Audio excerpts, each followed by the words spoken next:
Ils n'ont pas aussi prévenu les gens qu'ils ont annulé le bus. Il y a plein de gens qui se sont plaints le week-end, il n'y a plus de bus, ils sont obligés d'aller à pied en ville. La ligne, jugée bien trop déficitaire pour continuer, laisse les noctambules sans moyen de transport au pied du mur et les oblige désormais à trouver d'autres alternatives pour se rendre dans la capitale. Ouais, on fait pas de l'autostop, quoi. C'est plus dangereux aussi par rapport, je dis, aux filles, quoi. Voilà. Et c'est un peu dommage, quoi, pour les bus de nuit. Une trentaine de passagers seulement par soirée, seul pic de fréquentation, Halloween et les fêtes foraines.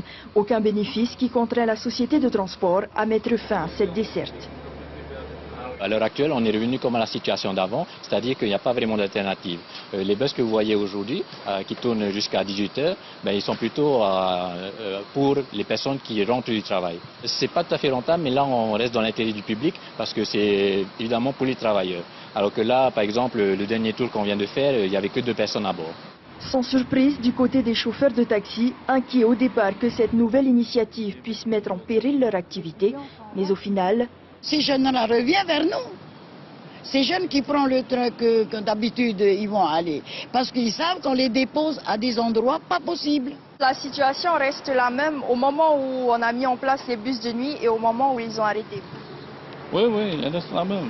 Désormais, cet arrêt restera aussi vide qu'il y a 4 mois. Force est de constater que les usagers préfèrent indéniablement le confort de leur véhicule privé.